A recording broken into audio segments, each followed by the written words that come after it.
something pretty clear. I pretty much never worked in a job for which I possessed all of the requisite skills prior to actually working in the job. More and more that's becoming less and less the case the older I get. But I really want to sort of make a disclaimer on this video, and the disclaimer is this. I'm not saying a person should be expected to possess all skills from the outset. I'm saying something different. I'm saying there are people who either cannot or will not come to possess the necessary skills to do a particular job, and that those people probably shouldn't be in that job. That's what I'm trying to say here. That's boiling it down to basics. We're going to get more into that as I talk about this subject of are they able on the Daily Summation from Kurt's Religion and Politics. I'm your host, I'm Kurt, and today is Monday, the 11th of April of 2022. Welcome aboard, whether on Rumble, on the podcast, on YouTube, on BitChute, on CloudHub, on my Facebook page, on Kurt's Religion, that's the Kurt's Religion and Politics page there, on Kurt's Religion and Politics.locals.com, on Minds.com, minds.com, on the Kurt's Religion and Politics group, primarily there, on Parler, on Gab, and on Twitter, or anywhere else you might happen to be seeing me today. And again, the subject is, are they able? And I'm going to go ahead and go through my notes to kind of get us in the swing of where we actually are. When I entered the United States Air Force, I was trying very hard, not hard enough it turns out, to be what at the time was termed a computer programmer. These days, you're more likely to hear us referred to as software developers. That's what I do in my current line of work. I failed to get that, quote, job, end of quote. The next thing in line for me was one I wasn't really, quote, qualified for because typing was a fair part of the job, and frankly, I was terrible at it. That was the role of administrative specialist. So after not doing well enough on the electronic data processing test, which is the thing that they use to determine whether or not you should go into computers in the military at the time, to even be a mainframe operator, and flunking out of administrative specialist school, I went on to the next needed skill so I could stay in service. That happened to be something with a fancy sounding title, but it isn't so shiny a job when you get into it. The position was called Material Facilities Specialist. For those who don't know, that can readily be translated to the civilian position of supply warehouseman.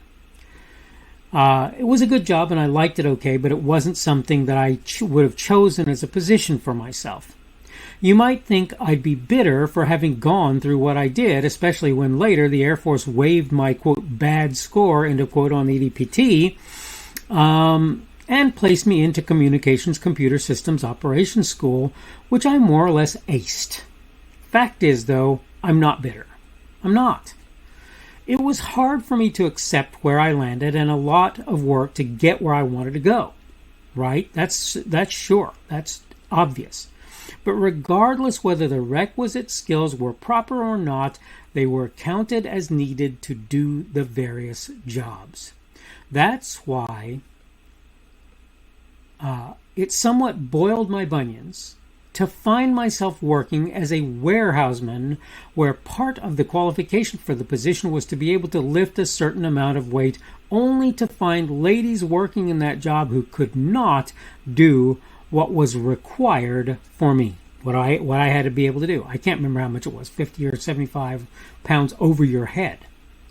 To make matters worse, those same ladies were then given paperwork-related tasks as the primary thing they ended up doing, which made it so they understood the nuts and bolts of the job far better than many of their male counterparts, because they were doing the paperwork that actually explained how things worked. If they worked in warehouses at all, it was in the small items areas, and even then, they enlisted the help of young men to carry or move heavier items. If you think that's bad, imagine putting a woman who can't manage to drag a full-sized male on the battlefield. I'm not arguing there are no women who can't do that, couldn't do that job, right? Or any other task that you necessarily assign, including the jobs of warehouse person. Though I will say, I can name some things that I'm pretty sure a lady would not be able to do that I had to when I worked in the warehouse. What I'm making a case for is not allowing folks who don't meet standards, real and meaningful ones, not like my failure on the EDPT, which happened not really to be a very good measure of whether or not a person was good in computer work, to work in places they're not qualified to be. And I'm going to say it again. That's not if they can pick up the requisite skills. That's if there's no way for them to do that, or if they refuse one or the other. The ladies in question are just one example. I'm not trying to say that I haven't seen this in other places and with men just as well as with ladies. I'm not trying to say that. The point is, when people are allowed to occupy positions for which they're not qualified, they may well put others in serious danger.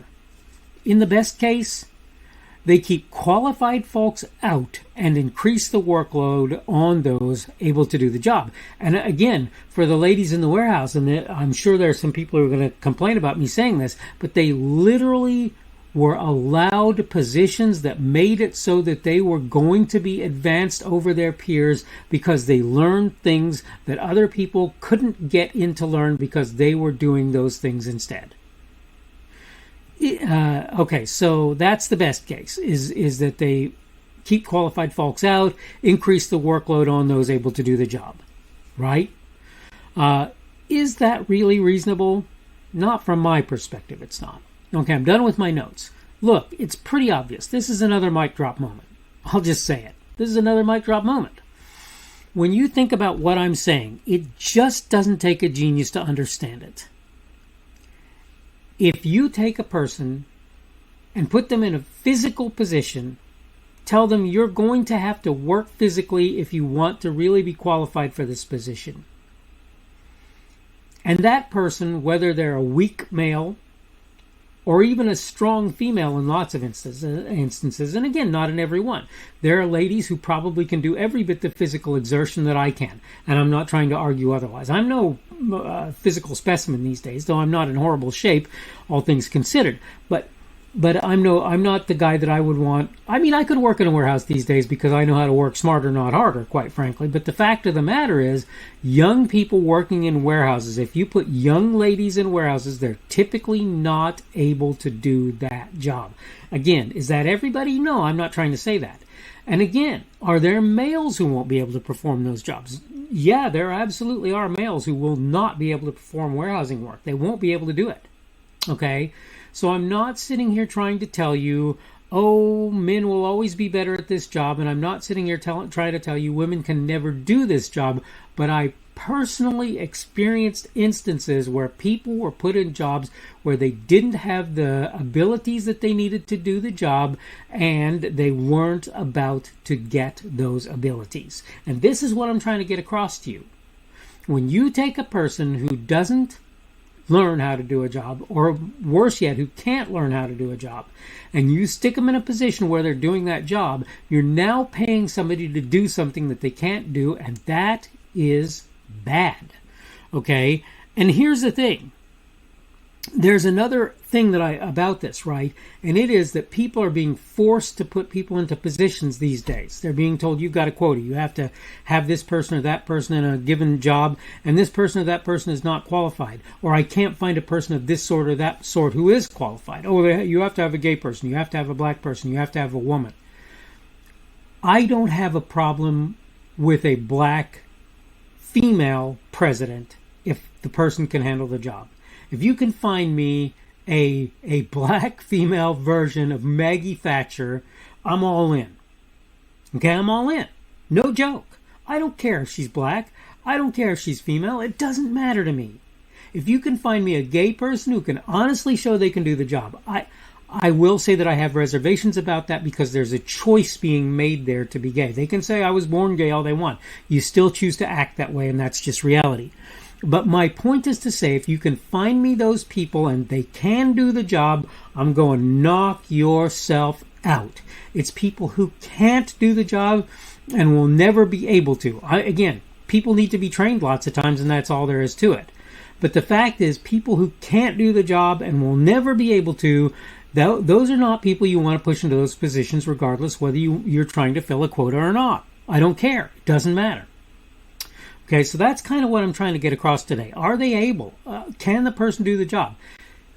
If they can't do the job, Can you count on them ramping up and getting to the point where they can do the job?